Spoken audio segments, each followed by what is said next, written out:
नमस्कार दोस्तों, आपका स्वागत है आपकी अपनी YouTube चैनल बीपीएम नॉलेज में। आज हम लोग बिहार एसएससी के टॉप 50 क्वेश्चन को करने वाले हैं, जो कि सभी एग्जामों के लिए जो है महत्वपूर्ण रहने वाला है। और जो है अगर किसी भी प्रश्नों का आप आंसर जानते हैं तो आप कमेंट बॉक्स में जवाब दे सकते हैं। तो चलिए आज का वीडियो शुरू करते हैं। आज का पहला क्वेश्चन है, भारत में लौटते मानसून की ऋतु की अवधि होती है। भारत में लौटते मानसून की ऋतु की अवधि होती है, तो ये होती है अक्टूबर और नवंबर में। इस क्वेश्चन का राइट आंसर ऑप्शन डी हो जाएगा। अक्टूबर से नवंबर के बीच जो है भारत में लौटती मानसून की ऋतु की जो है अवधि होती है। चलिए अगला क्वेश्चन देख लेते हैं। अगला क्वेश्चन है, 1855 में देश की पहली जूट मिल कहाँ स्थापित की गई थी। 1855 में देश की पहली जूट मिल कहाँ स्थापित की गई थी, तो यह की गई थी कोलकाता में। इसका राइट आंसर ऑप्शन सी हो जाएगा। कलकत्ता में जो है 1855 में जो है देश की पहली जूट मिल जो है स्थापित की गई थी। चलिए अगला क्वेश्चन देख लेते हैं। अगला क्वेश्चन है, कर्नाटक में होने वाली ग्रीष्म ऋतु की वर्षा को क्या कहते हैं। कर्नाटक में होने वाली ग्रीष्म ऋतु की वर्षा को क्या कहते हैं, तो यह कहते हैं आम्र वर्षा। इसका राइट आंसर ऑप्शन ए हो जाएगा। आम्र वर्षा जो है कर्नाटक में होने वाली ग्रीष्म ऋतु की वर्षा को जो है कहा जाता है। चलिए अगला क्वेश्चन देख लेते हैं। अगला क्वेश्चन है, सविनय अवज्ञा आंदोलन कब और किस यात्रा से आरंभ हुआ। सविनय अवज्ञा आंदोलन कब और किस यात्रा से जो है शुरू हुआ, तो ये हुआ था 1930 में दांडी यात्रा से। इसका राइट आंसर ऑप्शन सी हो जाएगा। 1930 में दांडी यात्रा से जो है सविनय अवज्ञा आंदोलन जो है शुरू हुआ था। चलिए अगला क्वेश्चन देख लेते हैं। अगला क्वेश्चन है, लैलीन का उत्तराधिकारी कौन था। लैलीन का उत्तराधिकारी कौन था, तो ये था स्टालिन। इसका राइट आंसर ऑप्शन बी हो जाएगा। स्टालिन जो है यह लैलीन का जो है उत्तराधिकारी था। चलिए अगला क्वेश्चन देख लेते हैं। अगला क्वेश्चन है, प्रथम टीका किसके द्वारा विकसित किया गया था। प्रथम टीका किसके द्वारा विकसित किया गया था, तो यह किया गया था एडवर्ड जेनर के द्वारा। इसका राइट आंसर ऑप्शन बी हो जाएगा। एडवर्ड जेनर के द्वारा जो है प्रथम टीका जो है विकसित किया गया था। चलिए अगला क्वेश्चन देख लेते हैं। अगला क्वेश्चन है, लोकसभा अध्यक्ष अपना त्याग पत्र किसे प्रस्तुत करता है। लोकसभा अध्यक्ष अपना त्याग पत्र किसे प्रस्तुत करता है, तो यह करता है लोकसभा उपाध्यक्ष को। इसका राइट आंसर ऑप्शन बी हो जाएगा। लोकसभा उपाध्यक्ष को जो है लोकसभा अध्यक्ष जो है अपना त्याग पत्र प्रस्तुत करता है। चलिए अगला क्वेश्चन देख लेते हैं। अगला क्वेश्चन है, 26 नवंबर को किस दिवस के रूप में जाना जाता है। 26 नवंबर को किस दिवस के रूप में जाना जाता है, तो ये जाना जाता है राष्ट्रीय विधि दिवस के रूप में। इसका राइट आंसर ऑप्शन ए हो जाएगा। राष्ट्रीय विधि दिवस के रूप में जो है 26 नवंबर को जो है जाना जाता है। चलिए अगला क्वेश्चन देख लेते हैं। अगला क्वेश्चन है, सुंदरवन राष्ट्रीय उद्यान भारत के किस राज्य में स्थित है। सुंदरवन राष्ट्रीय उद्यान भारत के किस राज्य में स्थित है, तो यह है पश्चिम बंगाल में। इसका राइट आंसर ऑप्शन सी हो जाएगा। पश्चिम बंगाल में जो है सुंदरवन जो है राष्ट्रीय उद्यान जो है स्थित है। चलिए अगला क्वेश्चन देख लेते हैं। अगला क्वेश्चन है, उपराष्ट्रपति का कार्यकाल कितना होता है। उपराष्ट्रपति का कार्यकाल कितना होता है, तो ये होता है 5 वर्ष के लिए। इसका राइट आंसर ऑप्शन डी हो जाएगा। 5 वर्ष के लिए जो है उपराष्ट्रपति का कार्यकाल होता है। चलिए अगला क्वेश्चन देख लेते हैं। अगला क्वेश्चन है, वायुमंडल की स्थिति ओजोन सूर्य से आने वाली विकिरणों से पृथ्वी की सुरक्षा करती है। वायुमंडल में स्थित ओजोन सूर्य से आने वाली विकिरण से जो है पृथ्वी की रक्षा करती है, तो यह परावैंगनिक किरण की। इसका राइट आंसर ऑप्शन बी हो जाएगा। परावैंगनिक किरण की रक्षा जो है ओजोन परत जो है सूर्य से आने वाली विकिरण की करती है। चलिए अगला क्वेश्चन देख लेते हैं। अगला क्वेश्चन है, मनरेगा के अंतर्गत देश के ग्रामीण क्षेत्रों में कितने दिन काम दिया जाता है। मनरेगा के अंतर्गत देश के ग्रामीण क्षेत्रों में कितने दिन काम दिया जाता है, तो ये दिया जाता है 100 दिन का। इसका राइट आंसर ऑप्शन बी हो जाएगा। 100 दिन का जो है मनरेगा के अंतर्गत जो है ग्रामीण क्षेत्रों में जो है काम दिया जाता है। चलिए अगला क्वेश्चन देख लेते हैं। अगला क्वेश्चन है, विश्व में किस देश में सर्वप्रथम लिखित संविधान लागू हुआ था। विश्व में किस देश में सर्वप्रथम लिखित संविधान लागू हुआ था, तो यह हुआ था अमेरिका में। इसका राइट आंसर ऑप्शन बी हो जाएगा। अमेरिका में जो है सर्वप्रथम लिखित संविधान लागू हुआ था। चलिए अगला क्वेश्चन देख लेते हैं। अगला क्वेश्चन है, संपीड़ित प्राकृतिक गैस कौन सी होती है। संपीड़ित प्राकृतिक गैस कौन सी होती है? तो ये होती है मीथेन गैस। इसका राइट आंसर ऑप्शन बी हो जाएगा। मीथेन गैस जो है संपीड़ित प्राकृतिक गैस होती है, जिसे कि CH4 कहा जाता है। चलिए अगला क्वेश्चन देख लेते हैं। अगला क्वेश्चन है, अरुणाचल प्रदेश में ब्रह्मपुत्र नदी किस नाम से जानी जाती है? अरुणाचल प्रदेश में ब्रह्मपुत्र नदी किस नाम से जानी जाती है? तो ये जानी जाती है दिहांग के नाम से। इसका राइट आंसर ऑप्शन ए हो जाएगा। दिहांग के नाम से जो है अरुणाचल प्रदेश में ब्रह्मपुत्र नदी को जानी जाती है। चलिए अगला क्वेश्चन देख लेते हैं। अगला क्वेश्चन है, 2011 जनगणना के अनुसार जो है भारत का सर्वाधिक जनसंख्या वाला द्वितीय शहर है। 2011 जनगणना के आधार पर जो है भारत का सर्वाधिक जो है जनसंख्या वाला द्वितीय शहर कौन सा? तो यह है दिल्ली। इसका राइट आंसर ऑप्शन सी हो जाएगा। दिल्ली जो है 2011 जनगणना के अनुसार जो है भारत का सर्वाधिक जो है जनसंख्या वाला दूसरे स्थान पे शहर है। चलिए अगला क्वेश्चन देख लेते हैं। अगला क्वेश्चन है, भारत का वाटरमैन के नाम से कौन जाना जाता है? भारत का वाटरमैन के नाम से कौन जाना जाता है? तो ये जाना जाता है राजेंद्र सिंह को। इसका राइट आंसर ऑप्शन डी हो जाएगा। राजेंद्र सिंह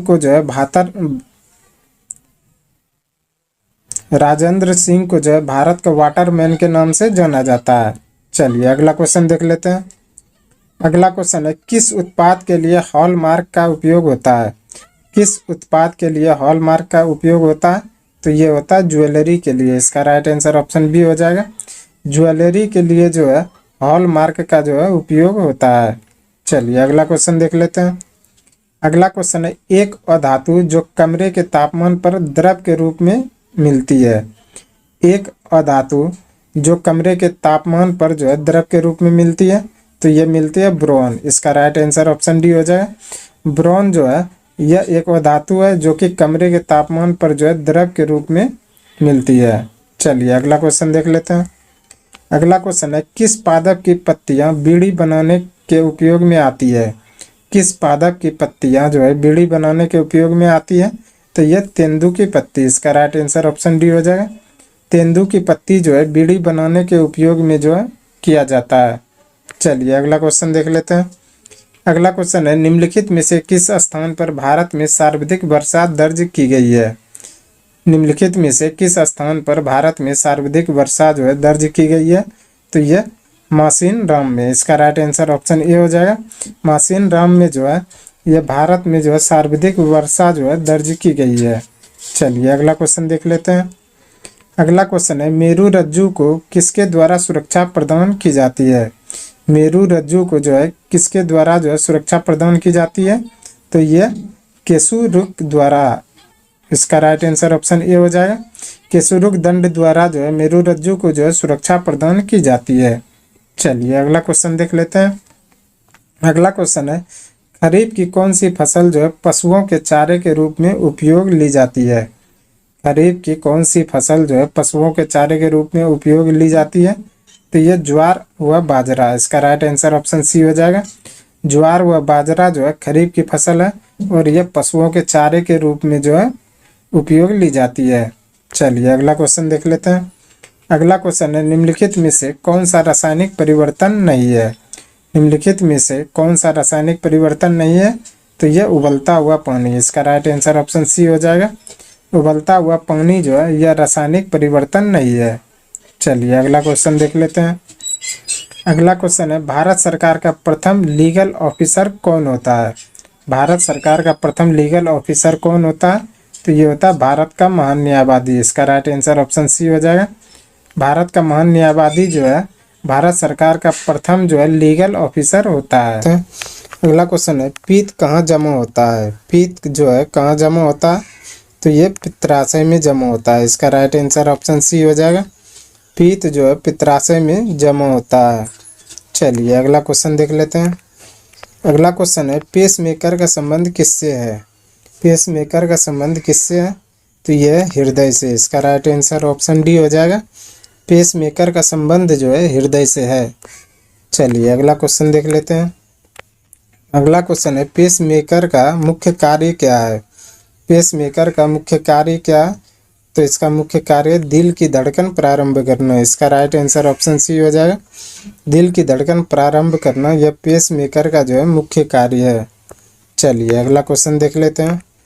अगला क्वेश्चन है गति प्रेरक किससे संबंधित है? गति प्रेरक किससे संबंधित है? तो यह है हृदय से। इसका राइट आंसर ऑप्शन बी हो जाएगा। गति प्रेरक जो है हृदय से संबंधित है। चलिए अगला क्वेश्चन देख लेते हैं। अगला क्वेश्चन है किनकी भित्तियों पर रक्त द्वारा डाले गए दबाव को रक्तदाब यानी कि ब्लड प्रेशर कहते हैं? किनकी भित्तियों पर रक्त द्वारा डाले गए दबाव को रक्तदाब यानी कि ब्लड प्रेशर कहते हैं? तो इसका राइट आंसर ऑप्शन जो है सी हो जाएगा, धमनी। इसका राइट आंसर सी हो जाएगा। धमनी जो है यह रक्त द्वारा डाले गए दबाव को जो है रक्तदाब कहते हैं। चलिए अगला क्वेश्चन देख लेते हैं। अगला क्वेश्चन है मनुष्य के शरीर में हृदय को एक बार धड़कने के लिए कितना समय लगता है? मनुष्य के शरीर को हृदय को एक बार धड़कने के लिए कितना समय लगता है? तो यह लगता है 0.8 सेकेंड। इसका राइट आंसर ऑप्शन डी हो जाएगा।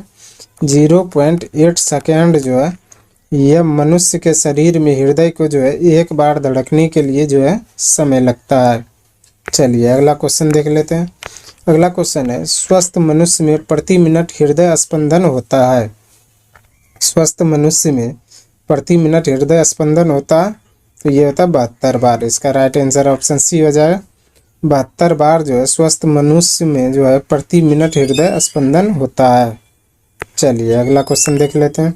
अगला क्वेश्चन है स्वस्थ मनुष्य का रक्तचाप सिस्टोलिक एवं डिस्टोलिक कितना होता है?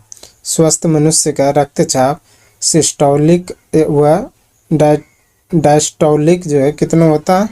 तो ये होता है 120 व 80 mm। इसका राइट आंसर ऑप्शन ए हो जाएगा। 120 जो है यह सिस्टोलिक होता है और 80 जो है डायस्टोलिक होता है। तो इसको याद रखिएगा। इसका राइट आंसर ऑप्शन ए हो जाएगा। चलिए अगला क्वेश्चन देख लेते हैं। अगला क्वेश्चन है मानव रक्त प्लाज्मा में पानी का प्रतिशत मात्रा लगभग कितनी होती है? मानव रक्त प्लाज्मा में पानी का प्रतिशत मात्रा लगभग कितनी होती है? तो ये होते हैं 90%। इसका राइट आंसर ऑप्शन सी हो जाएगा। 90% जो है मानव रक्त प्लाज्मा में जो है पानी का प्रतिशत पाया जाता है। चलिए अगला क्वेश्चन देख लेते हैं। अगला क्वेश्चन है रक्त में पाई जाने वाली धातु कौन सी है? रक्त में पाई जाने वाली धातु कौन सी है? तो यह लोहा। इसका राइट आंसर ऑप्शन डी हो जाएगा। लोहा जो है रक्त में पाई जाने वाली धातु होती है। चलिए अगला क्वेश्चन देख लेते हैं। अगला क्वेश्चन है रक्त का शुद्धिकरण कहाँ होता है? रक्त का शुद्धिकरण कहाँ होता है? तो ये होता है किडनी में। इसका राइट आंसर ऑप्शन सी हो जाएगा। किडनी में जो है रक्त का शुद्धिकरण होता है। चलिए अगला क्वेश्चन देख लेते हैं। अगला क्वेश्चन है मानव शरीर में खून के शुद्धिकरण की प्रक्रिया को क्या कहते हैं?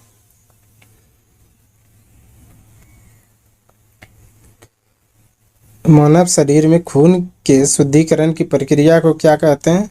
तो इसको कहते हैं डायलिसिस। इसका राइट आंसर ऑप्शन ए हो जाएगा। डायलिसिस जो है मानव शरीर में खून के शुद्धिकरण की प्रक्रिया को कहते हैं। चलिए अगला क्वेश्चन देख लेते हैं। अगला क्वेश्चन है रक्त में लाल रंग निम्न में से किसके कारण होता है? रक्त में लाल रंग जो है निम्न में से किसके कारण होता है? तो ये होता है हीमोग्लोबिन के कारण। इसका राइट आंसर ऑप्शन बी हो जाएगा। हीमोग्लोबिन के कारण जो है रक्त में लाल रंग जो है होता है।